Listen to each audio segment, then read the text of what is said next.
So we're just now waiting for Dan Campbell to get to the podium here and bless us with his Friday takeaways. It is September 20th, 2024. It's about 11:19 a.m. And like I said, we're just waiting for Dan to get to the podium, and then we'll get started. So on the injury front, let's go through the Detroit Lions injury report for Friday so far and see what needs to change for this weekend. There's talk, obviously, like I said, about Terrion Arnold, Ifeatu Melifonwu, Ennis Rakestraw, Alex Anzalone is the big one with the concussion.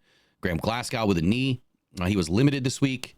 Isaiah Williams battling the abdomen injury that happened last week. He was also limited.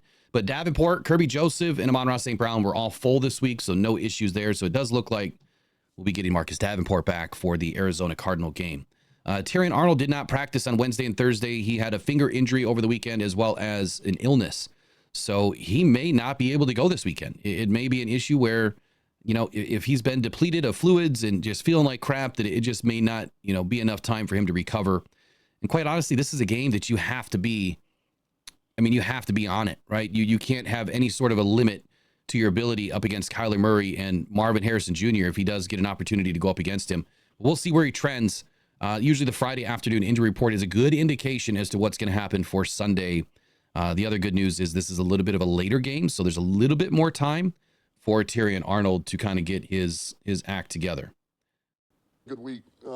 We understand the challenge in front of us, and we've had a good week thus far, so finish it out strong today. Questions?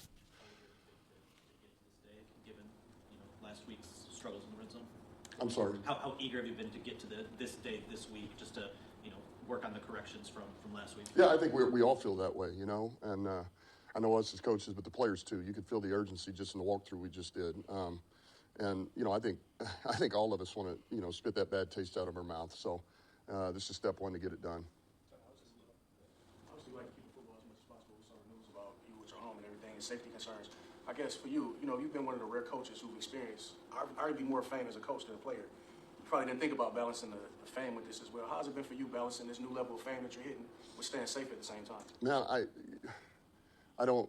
No disrespect. I don't even want to go there with any of it, Eric. Just, it's all good. And man, I got a job to do. My primary job here is to coach this team and have them prepared every week. And I got to do my job, and that's the sole focus. Do you want to say anything to fans after the playoff game with the fan stuff at the house? Is there anything message you'd like to convey to fans? No. I love our fans. The fans are unbelievable, man. This city. There's nowhere that I would want to be, or any other team I'd want to coach for. It's rare to have an environment like we have, and to be able to coach here, play here. And I tell our guys that all the time, man. This is a rare spot, and you better enjoy it because not every place has it like we have it. All right, so I'm going to pause here. A couple of things. Number one, talking about getting the bad taste out of the mouth from the red zone interaction from last week's game. So obviously the Lions made the red zone on 7 opportunities. They only capitalized on 1. This is really rare for this offense not to capitalize on these opportunities. So I could appreciate what Dan Campbell said here. They just want to get this bad taste out of their mouth and move forward. And he could feel it. He said everyone could feel it, through the walkthrough that they just did, that they're ready to get going this week. Second part of this, I can appreciate Dan Campbell not wanting to entertain these questions about the security concerns around his home and with the fans. At the end of the day, he loves our fans. He doesn't want any negative energy here. I guess this story, to me, didn't really make a whole lot of sense from the very beginning. But what I kind of gathered right now is this started after the playoff loss, the NFC Championship loss. Not sure what happened as far as, were there issues at his home? Was it just fans collecting to, say thank you, or were they upset? We'll probably really never know the full story, but I can appreciate Dan Campbell just kind of pushing this one to the side. And at the end of the day, like he said, he's got a job to do. He can't let this stuff affect him. He has to do his job, and that's first and foremost, and I appreciate the hell out of Dan Campbell for stating that. But at the end of the day, man, he's got to keep his family safe, right? And fans, look, we're all fans. We all love this dude and what he's been doing for Detroit. And if you took the loss extremely hard, I can understand that. But that doesn't mean you go seek out where the coach lives and give him your 2 cents or your thank yous or whatever. There's a time and a place to do that. And that's why I guess now I've noticed such the heightened security level around Detroit, around Allen Park now through training camp. There has been a heightened security level, and clearly there's been some issues here that Dan Campbell has had to face in keeping him, protected, if you will, from probably some pretty rowdy fans that just can't just can't separate themselves. Maybe they think they're a little bit too close to the team. Fanatics, if you will. But let's keep rolling. Last year we talked about it quite a bit, where you didn't lose back-to-back games. It's been about 2 years since that's happened. Beyond just being a good team and having good players, what's the key to that? Like, why are they so good at flushing mistakes? Well, look, I think it's the guys that we have, right? It starts with us, coach. So if you didn't hear, the question was, Lions did not drop 2 games now going on roughly 2 years, 2 games in a row. So why is it that, this team is able to just kind of flush it and move forward? And now we're hearing Dan Campbell's response. But it's also it's why we acquire the players that we do in the draft. It's why we sign the free agents that we do. It's the urgency that we have. It's the willpower that we have. And so I just think collectively, man, we understand what it is. We don't lose confidence. We don't get flustered. We just go back to work. And we've done that again this week. And that's the best way to give yourself an opportunity to get back in the win column. Questions. Terrion's missed a couple days with an illness. A little bit different with the rookie, I imagine. What's it looking like for his status? And then Alex got back to practice yesterday. Obviously, he's still in the progression, but is he taking the steps forward that you hope coming out of protocol? Terrion, so today will be a big day for him. And he was out there and walked through. He's feeling much better. And so, today will be important for him, running around, practicing, to see what it looks like. But I'd say he's trending the right way. And Alex is really the same thing. He's been going through the protocol, and he was out there. He ran around a little bit, and we'll see where he's at today. And there again, it's hard to say. You just never know with the concussion protocol. All right, so 2 things there. Terry and Arnold, I was talking a little bit before the stream started here that it may be a little bit too late for Terry and Arnold to make it into this game, but as Dan Campbell said, this is a huge day for him, or a big day for him. He's got to be out there running around and then seeing how he feels after he gets in some work. Now, today's probably a lot of glorified walkthroughs. There's no 7-on-7, there's no 11-on-11 in pads. There's nothing really going on here that's really going to test Terrion. So it'll be interesting to see how the progression happens over the next 2 days, but it is good that if he's already feeling better today, where he should be in 2 more days. Now, Alex Anzalone, battling the concussion, still going through the progressions throughout the week. It is good that he's out there today, but you never know. You can wake up and feel great today, and then you can go back, to bed tonight, wake up tomorrow, and you feel like crap. You're foggy, you're dizzy, you got vertigo, whatever. Concussions are weird. So it'll be interesting to see where this progresses through Sunday. And then also, is it just me or is the podium changed? I think they slimmed it down a little bit. I was curious with the whole green dot element of it. He's capable, so is Derek. How do you go through the decision-making process of who's the sideline communicator during the week? Well, some of it is who's going to play the most or in the most packages. Certainly the guy who has the cleanest communication is always going to play into that, And so there again, we feel very confident. Look, all of those guys are going to play. Every one of them is going to play. Jack's playing, obviously. Jack and Barnes, there's no question. So's Rodrigo. So's Germ. Neiman's going to play. I mean, we're going to use these guys. Bonding opportunities, camaraderie comes with the first road trip of the year. Both, what you remember as a player and then what you've seen as a coach. Yeah, I always think there's something special about going on the road, and you mentioned the first one. It's, I really do feel like it's kind of perfect right now. We had 2 home games. We love being at home. But, we lose a tough one there last week, and I think, man, it can recenter you, because you go on the road, it's just you, and now we'll probably have some fans there. There's no question. But until we give our fans something to cheer about, it's just us. And, they'll be into it over there. Those guys are going to play hard, and so you just kind of get in your bunker, man, and it's just you guys. And it's I don't know, man, that camaraderie, there's something about it, when you're put under a lot of stress and you got to make decisions, you got to play for one another, and everything's kind of against you, man. It really makes, I think it bonds your team. So this is a big opportunity for the Lions to pick up a big win here on the road, and Dan Campbell is talking about the camaraderie between the team here and what it's like to go on the road as a team, and especially after losing a big game, early in the season here, week 2, a game that we should have won at home. It is a resetting point, if you will. So if you think about it, the Detroit Lions are now traveling, and you're not in front of the home crowd again. You don't have the luxury of feeling comfortable. You have to be great at feeling comfortable in uncomfortable circumstances. And a lot of times that is on the road. You're in an uncomfortable, scenario. You're coming off of a hard loss, but now you get a chance to reset yourself. You get away from the home crowd. You get away from having to feel all the expectations or, just kind of raining down upon you. And you get to go in somebody else's home and just kind of play. Now, Dan is right. We will have a lot of fans there. This is Glendale. So there's a ton of expats, from all over, the United States that live in this neck of the woods throughout the late fall, winter time. So I expect to see a lot of fans show up. It would have been a game I would have loved to have gone to, but it's just not going to work out this weekend. As far as the rest of this, what he's talking about with camaraderie and kind of, getting into your bunker together. This is a great opportunity to see what this team has for leadership. And talking about Jack Campbell and Ben Nyman and Alex Anzalone and Barnes and Mabin and the entire linebacker room, including Malcolm Rodriguez, he was saying there that they're all going to have to play. He's going to have to utilize all of these guys. And whoever has the best communication is obviously going to wear the green dot. But it's going to take all of them to cover a role for Alex Anzalone should he be out. So it'd be interesting to see again, what is Aaron Glenn going to do if you're missing your leading tackler on the team?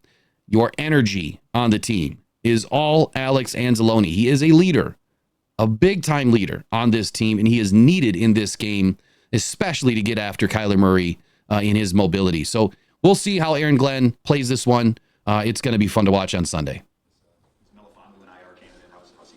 Yeah, Brad and I have talked about that. He's progressing. He really is. He's progressing. And I would say no.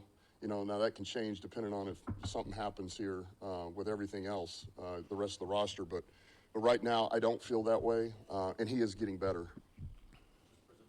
We talked about Tim Patrick earlier in the week. He's going to be part of your game day plan.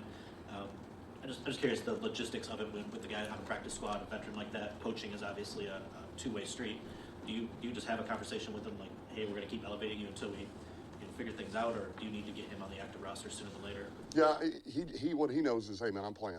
I'm going to play. And so whether you're putting him on the roster, he's up. We only have 3 of those elevations per player. But we'll cross that bridge when we get to it. If somebody wants to poach, then we got a decision to make.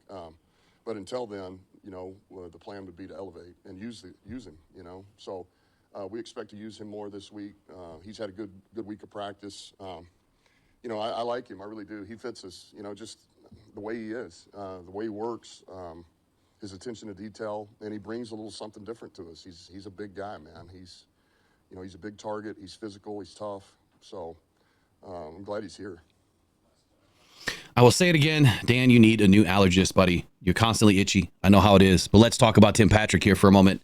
This is an exciting opportunity to finally have a big man in the house, right? Second elevation this week. He's had a great practice week, according to Dan Campbell.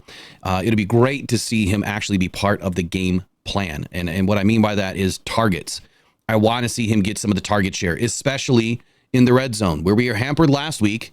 Ben Johnson did not go to the red zone often enough. He did not utilize the big targets that they had in Tim Patrick. I think the one downside to this is Jared Goff seems to take his sweet time to get used to players that joined this team late, whether that is after the 53-man cuts or after a trade deadline situation and bringing players in.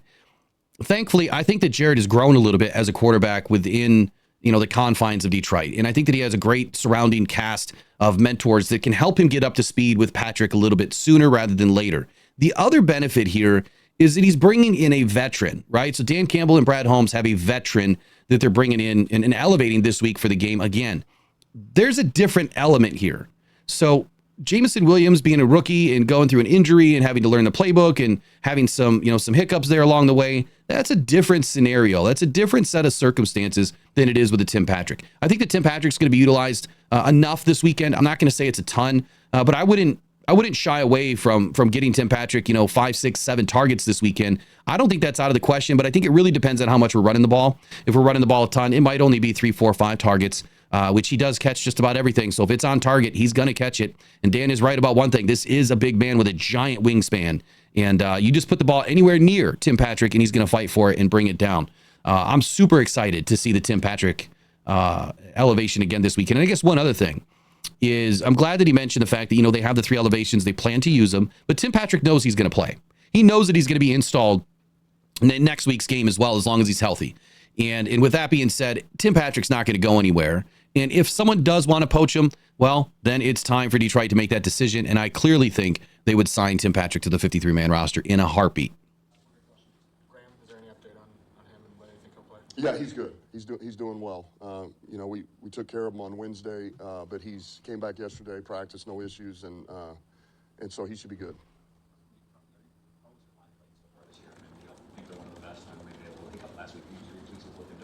Yeah, I think they've done a good job. I mean, look, you ask any of them, they would tell you they hadn't played their best game yet. You know, and us collectively, we have not played our best game yet, offense, defense, and special teams. But that's the whole point of what we're doing now. And it's about playing your best ball by the time you hit the end of the season. And you just gotta improve a little bit every week. So, no, I'm not discouraged with that group. And look, I go back to this. We knew we were going to throw it quite a bit last week, but anytime you throw over 50 times, you're putting a strain on your O-line. I mean, that's the truth. So, and ultimately, we'd love to be balanced more times than not, and that plays right into the hands of our O-line. Okay. So that was Dan Campbell's press conference. Look, we had learned a little bit today. Graham Glasgow's good to go. Had a good practice this week. Was off on Wednesday. They, in Dan's words, took care of Graham to make sure he could get some rest, get some treatment. But he's good to go. On the offensive line as a whole, Dan Campbell feels like they've done a good job. But more importantly, the offensive line feels like they have not played their best game, and that is great news because when you look at the stats or the analytics or the key performance indicators, they certainly haven't. When you look at the fact that Jared Goff has been under pressure, the fifth most quarterback in the league right now, he's been under pressure that much. That's not good. He's only had 2.68 seconds of time to throw on average for the season so far. They're going to need that to be closer to 3 seconds this weekend. They need more time. Jared needs a little bit more time to get through the pocket, get through his progressions, and get the ball out. What I would say here is the trajectory that Dan Campbell just mentioned, and he kind of alluded to it. That's what we're doing here, or at least that's a little bit of what we're doing here is kind of what his quote was. What he means by that, and it's kind of what I've been saying all week, we've seen vanilla, vanilla, vanilla. We need a little bit of twist in here, Dan. We need to add a different element, a different flavor to this offense this week. We can't just continue to go vanilla, vanilla, vanilla and go this, upward trajectory until we get to Blue Moon or whatever color, you want to choose or whatever flavor ice cream I guess I'm using today.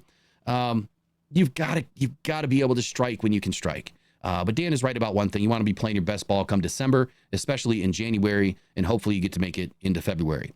So right now there is no concerns for the Detroit Lions. I think that they're going to be just fine. They're going to pull out the win this weekend versus the Arizona Cardinals, and I can't wait to see how this offensive line rebounds. It's going to be a hell of a game. We'll see you guys here on Sunday for the live play-by-play right back here at 3:45 p.m. Eastern Standard Time. And guess what? We're going to be giving away a mini helmet during the live stream. If we can hit 100 viewers live, we will definitely be giving one away. We'll see you guys on Sunday. Go Lions, go in pride. We'll see you later. Bye-bye.